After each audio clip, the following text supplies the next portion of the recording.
welcome back to another book review video. Today we are doing my monthly reading recap for the month of July. And these are the babies that I read in the month of July. Now I know it's only 5 books, so it's a lot less books than I read in previous months. However, one of these books was very, very big. So it took me a little bit longer to get through this one. And I had a lot going on this month. So yeah, only 5 books this month, but a lot of 5 stars. So I can't wait to get into reviewing them for you now. First up was The Serpent and the Wings of Night by Carissa Broadbent. Now I have seen this book all over TikTok, all over Instagram, like it just went really, really big on social media. So I was very keen to start this. Basically it is about humans and vampires, and there's this tournament that the main female character needs to win. It's romantasy, so it's fantasy. I would say it's high fantasy with romance, which is great. The romance is definitely the main sort of plot, but the actual plot and what's going on is also great. And I gave this book a 5 out of 5. I loved this book. I loved the MMC, the main male character. I thought he was fantastic. I thought he was so attractive and charming and just everything that I wanted out of a main male character. Also loved the main female character. I thought there was a lot of depth to her. She was a little bit frustrating at times, I think, but that was just all part of her learning curve. And I really enjoyed the side characters as well, which is always great. I loved the scenery. I loved the world building and where this book was set. I thought it was great, and I thought the whole concept for the plot of this book was fantastic. So 5 out of 5. Next up was 6 Scorched Roses. Now this is a novella in the same series. So the Serpent of the Wings of Night series is called Crowns of Nyaxia.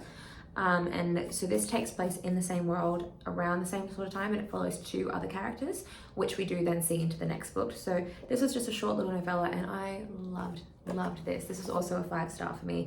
I loved the romance in this book. I loved the main male character and the main female character, and for it being a novella, for it being such a short book, I felt like the plot was actually very flushed out, and you kind of got everything that you needed to get out of it. You know, there was the problem, there was the climax, and then there was the resolution at the end. And yeah, I just thought it was fantastic considering it's a novella, considering it's so short. I just felt she did such an amazing job telling this story. I actually really wanted more. I would have loved like a full fleshed out book of this, but it was really great to get to meet these 2 characters as they are in the next book and this series. So it was a really nice introduction to them, and I felt like it made you more attached to them in the following books. So 5 out of 5 for 6 Scorched Roses. Thirdly was The Ashes and the Star-Cursed King, which is the second book in the Crowns of Nyaxia series, or third if you include the novella that I just read. And this is the completion of this particular story. She said that there will be more novels in this world kind of going around the same time, but this is sort of the completion for the story of these 2 main characters.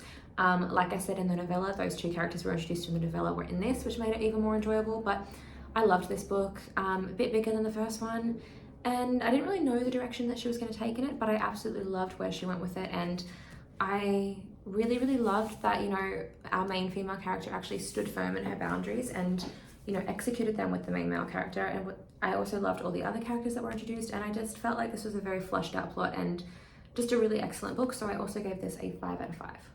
Next from the same author is Slaying the Vampire Conqueror.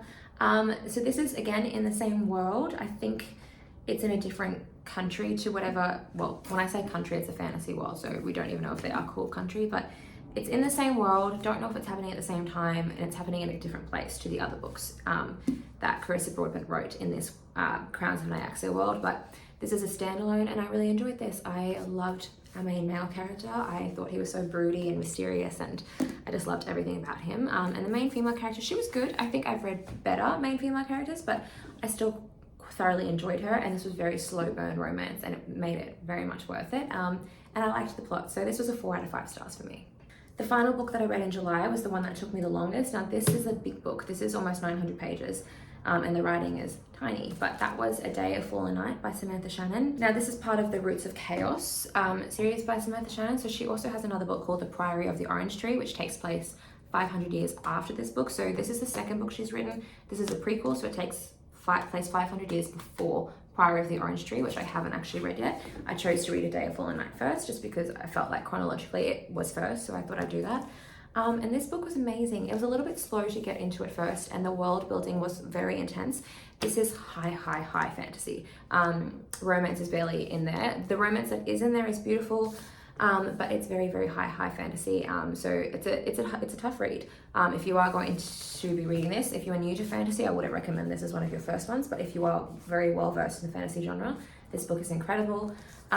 It follows the storylines of 4 characters, and I loved how each chapter was following the story of different characters. So it kind of kept your interest because you were going between different characters' point of view. There is a lot of queer representation in this book as well. So we've got quite a lot of couples that we've got quite a couple of lesbian couples. We've got a gay couple. There's just lots of queer representation, which is really nice. And I mean, and it's got dragons, so fucking fantastic. I won't go too in depth about the plot of this book because I think this is one of those ones where you would need a full proper like video just reviewing this and going through this because it was so intense. But I loved this book. I gave it a 5 out of 5. So shorter video today, but those are all the videos that I read in the month of July, and I hope you enjoyed my little reading recap video. I'll see you next month.